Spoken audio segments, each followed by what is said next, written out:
স্বামী বিশেষ সময় অক্ষম হলে স্ত্রীর করণীয় কি হবে? যিনি কি মানুষের সাথে সবাস করতে পারে? দুই হাতের উপর সেজদা করলে সেজদা আদায় হবে কিনা? আজানের সময় কিছু খেলে গুনাহ হবে কিনা? নতুন কোনো কাপড় পরে না ধুয়ে নামাজ পড়ে নামাজের কোনো ক্ষতি হবে কিনা? স্মৃতিশক্তি কিভাবে বাড়ানো যায়? নামাজের সেজদা অবস্থায় যদি পা উঠে যায় তাহলে নামাজের কোনো সমস্যা হবে কিনা? আপন দুই বোনকে একত্রে বিয়ে করা যাবে কিনা? এই বিষয়ে ইসলাম কি বিধান? বিতরের নামাজ কি সূরা দিয়ে পড়তে হয়? নামাজ শেষে যায় নামাজ সালাম করা কি ঠিক? হস্তমৈথুনে হবু স্ত্রীর হক নষ্ট করা হয় কিনা? ভাঙা প্লেটে খাওয়া যাবে কিনা? শার্টের হাতা এবং প্যান্ট কি গুছিয়ে রেখে সালাত পড়া যাবে? নামাজের সময় পাশ দিয়ে কেউ গেলে বা আসলে আমার আম্মু নামাজের ভেতরই তাকায়, এতে নামাজের কোনো সমস্যা হবে কিনা? অন্যদের গাছের ডাল আমাদের ছাদের উপর চলে আসলে আমরা কি ছাদের উপরের ডালের ফল খেতে পারবো? চলুন আপনাদের যে সমস্ত প্রশ্ন ইতিমধ্যে চলে আসছে সেগুলোর উত্তর দেওয়ার পালায় আমরা প্রবেশ করি। এইচ.এম. হাসান লিখেছেন, দুই হাতের উপর সেজদা করলে সেজদা আদায় হবে কিনা?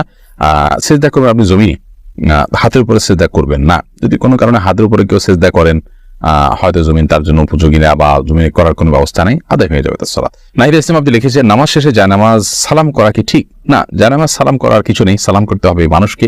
ডানে সালাম দিচ্ছেন, এরপর কোনো সালাম নাই। এরপরে কোনো কারোর সাথে আপনার হঠাৎ সাক্ষাৎ হয়েছে, সেই জায়গা থেকে আপনি সালাম দিতে পারেন, কিন্তু জায়নামাজকে সালাম দেওয়া এটি কোরআন সুন্নাহর কোনো নির্দেশনা নয়। এটি যদি সালাতের অংশ মনে করি কেউ, সালাত পরবর্তী করণীয় মনে করেন কেউ, শরিয়া দৃষ্টিকোণ থেকে, ইসলামের দৃষ্টিকোণ থেকে, তাহলে সেটি বরং বিদআতে পর্যবেসিত হবে। ইসলামের নামে মন গড়া কোনো কিছু করলে সওয়াব হয় না, বরং আরো বিপরীতে গুনাহ হয়। জুলেখা খাতুন আপনি লিখেছেন, নতুন কোনো কাপড় পরে না ধুয়ে নামাজ পড়ে নামাজের কোনো ক্ষতি হবে কিনা? নতুন কোনো কাপড় পরলে সেটা ধুয়েই পড়তে হবে এমন কোনো বাধ্যবাধকতা নেই। কারণ নতুন কাপড় মানে যে সেটা নাপাক, সেটাতে অপবিত্রতা আছে এমনটি দৃষ্টিতে নন আপনি, তাহলে এটি হঠাৎ কেন হতে যাবে? তবে হ্যাঁ, আপনারা যদি নতুন কাপড় কেনার পর দেখলেন যে সেখানে কোনো নাপাক আছে, তাহলে ওই জায়গায় সেই নাপাকটা ধোয়াটাই হলো আবশ্যক। অতএব শরীর দৃষ্টিকোণ থেকে নতুন কাপড় ধুয়ে পড়তে হবে এমন কোনো বাধ্যবাধকতা নেই। আশফাকুর রহমান আপনি লিখেছেন, স্মৃতিশক্তি কিভাবে বাড়ানো যায়? আমার তেমন কিছুই মনে থাকে না, একদিকে পড়ি অন্যদিকে ভুলে যাই। আল্লাহ মাফ করুন, যদি এই পরিস্থিতি হয় তাহলে সেক্ষেত্রে প্রথমত গুনাহ এবং অপরাধ এবং পাপের কাজগুলো আপনার পরিহার করে চলা উচিত বিশেষভাবে যত্ন সহকারে। সেই সাথে আল্লাহ তাআলার কাছে দোয়া করা উচিত স্মৃতিশক্তি বাড়ানোর জন্য। আবু সাইদ আব্দুল্লাহ আপনি লিখেছেন, শার্টের হাতা এবং প্যান্ট কি গুছিয়ে রেখে সালাত পড়া যাবে? শার্টের হাতা এবং প্যান্ট গুছিয়ে সালাত আদায় করা মাকরুহ, নবী করিম সাল্লাল্লাহু আলাইহি ওয়াসাল্লাম নিষেধ করেছেন এটি, এজন্য এটা ছেড়ে সালাত আদায় করতে হবে। তবে হ্যাঁ, প্যান্টের বিষয়টা হলো সেটা যদি কেউ টাকনুন নিচে পড়ে যায়, সেটা থেকে বাঁচার জন্য গোছান, তাহলে সেটা জায়েজ আছে, কিন্তু সেটা সালাতে শুধু না বরং সবসময় এরকম রাখতে হবে। আব্দুল জুবাইর তাসিন আপনি লিখেছেন, অন্যদের গাছের ডাল আমাদের ছাদের উপর চলে আসলে আমরা কি ছাদের উপরের ডালের ফল খেতে পারবো? না, আপনার ছাদের উপরে ডাল চলে আসছে দেখে আপনার জন্য ফল হালাল হয়ে যাবে না। তবে আপনি সেই ব্যক্তিকে রিকোয়েস্ট করতে পারেন এবং দাবি তুলতে পারেন যেন আপনার জায়গা থেকে গাছের ডালটা সরায় নেওয়া হয়, এবং যদি আপনার কোনো অসুবিধা না হয় আপনি ছাড় দিতে পারেন, কিন্তু আপনি এর ফল খেতে হলে অবশ্যই মালিকের অনুমতি আপনাকে নিতে হবে। আপনি এখানে চলে আসতে দেখেই আপনি কিন্তু মালিক হয়ে যাননি। তন্নি আইডি থেকে আপনি লিখেছেন, নামাজের সময় পাশ দিয়ে কেউ গেলে বা আসলে আমার আম্মু নামাজের ভেতরই তাকায়, এতে নামাজের কোনো সমস্যা হবে কিনা? না, অবশ্যই তার দিকে তাকানো উচিত নয়, কারণ সালাতরত অবস্থায় কেউ যাচ্ছে তার দিকে আপনি তাকানোটা আপনার সালাতের যে খুশু এবং ক্ষুদ্র তার বর খেলাফ হয়।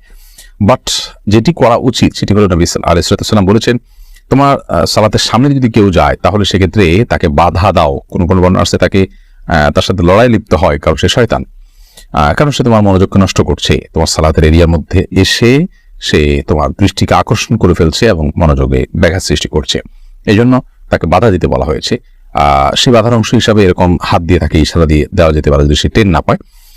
আর এর বাইরে তার দিকে তাকিয়ে থাকলে তো কোনো লাভ নাই, বিধায় তাকিয়ে নিজের সালাতের মনোযোগ নষ্ট করার তো কোনো যৌক্তিকতা নেই, বিধায় আপনার আম্মাকে বলতে হবে এই কাজটি করা যাবে না। ফয়সাল আহমেদ আপনি লিখেছেন, টিকটিকি দেখলে কি মারতেই হবে? প্রয়োজনে কি খুঁজে মারতে হবে? বিষয়টা নিয়ে খুব দ্বিধাদ্বন্দ্বে আছি, জানাবেন প্লিজ।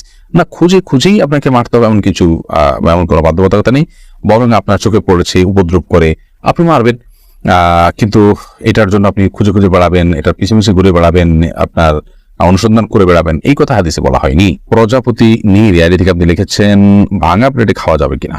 ভাঙা প্লেটে খাওয়া যাবে, কোনো অসুবিধা নেই। ভাঙা আয়নায় মাথা চেহারা দেখা যাবে, সেটা কোনো অসুবিধা নেই। আমরা অনেকে মনে করি ভাঙা প্লেটে খাওয়া যাবে না, ভাঙা আয়নায় চেহারা দেখা যাবে না, এটা নিছকই আমাদের সামাজিক কুসংস্কার। ভাঙা প্লেটে ভাঙা অংশে জীবাণু থাকতে পারে, সেজন্য আপনি ওইটাতে খেলে অস্বাস্থ্যকর হতে পারে, সেটা তো আপনার একান্ত স্বাস্থ্যগত বিষয়, বাট সেটাও তো নিশ্চিত নয়, বিধায় ভাঙা প্লেটে খেলে যে গুনাহ হয়ে যাবে বা নাজায়েজ হবে ওটা সেরকম নয়, এবং ভাঙা আয়নায় চেহারা দেখলে কোনো অসুবিধা হবে না। রাইসানি আপনি লিখেছেন, আজানের সময় কিছু খেলে গুনাহ হবে কিনা?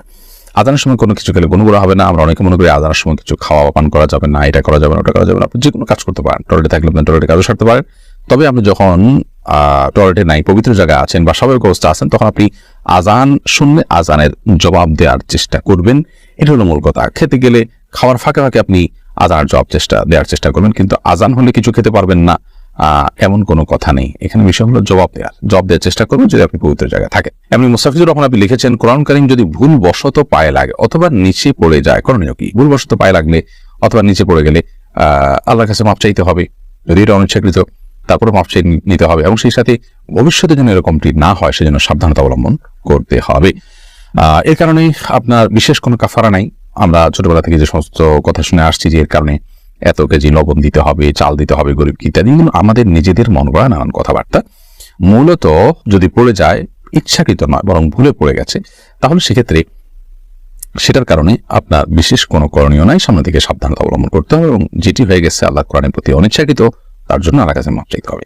লাইলা নূর কদর এআইডি থেকে লিখছেন, স্বামী সিগারেট খেলে ওয়াইফের করণীয় কি? ওয়াইফ তাকে বোঝাবেন, যথাসম্ভব নিজে না পারলে অন্য কাউকে দিয়ে বোঝাবেন, আল্লাহর কাছে দোয়া করবেন, তারপর তিনি যদি ফিরে না আসেন একান্ত তার গুনাহ হবে, ওয়াইফ অন্তত দায় মুক্ত হবে। মোহাম্মদ আরিফ রহমান আপনি লিখেছেন, আপন দুই বোনকে একত্রে বিয়ে করা যাবে কিনা? এই বিষয়ে ইসলামিক বিধান কি সম্পূর্ণ হারাম। আপন দুই বোনকে একসাথে বিয়ে করা যাবে না, এমনকি পৃথক করে বিয়ে করা যাবে না। এক বোন স্ত্রী থাকার সময় অন্য বোনকে বিয়ে করা যাবে না, অর্থাৎ এট এ টাইম দুজন বোন কারোর স্ত্রী হতে পারেন না, এটি হারাম। শুধু এটি নয়, এমন দুজন নারীকে একসাথে স্ত্রী হিসেবে রাখা যাবে না যেই দুজন নারীর একজন পুরুষ হলে আরেকজনের সাথে তাদের নিজেদের বিয়ে জায়েজ হতো না, এরকম সম্পর্কের দুজন নারীকে একসাথে স্ত্রী হিসেবে রাখা জায়েজ নয়। হ্যাঁ, একজনকে বিয়ে করেছেন, তার সাথে বিচ্ছেদ হলো বা তিনি মারা গেলেন, তারপর অন্যজনকে বিয়ে করেছেন, তারপর সেটি জায়েজ আছে। এরপরে মোহাম্মদ বেলাল হোসেন লিখেছেন, জিন কি মানুষের সাথে সবাস করতে পারে? জিন মানুষের স্ত্রী মিলনে মানুষের সাথে সামিল হতে পারে বলে বিভিন্ন বর্ণনা থেকে বোঝা যায়। বিশেষ করে যখন বিসমিল্লাহ কেউ পাঠ না করে তখন জিন সেখানে সামিল, খুব ভয়াবহ কথা অবশ্য। তো এই জন্য মুসলমান সব ক্ষেত্রেই, শুধু এটি নয়, আপনার খাওয়া দাওয়াতে জিন সামিল হতে পারে, ঘুমের সময়, বাসা প্রবেশের সময় তার সাথে প্রবেশ করতে পারে।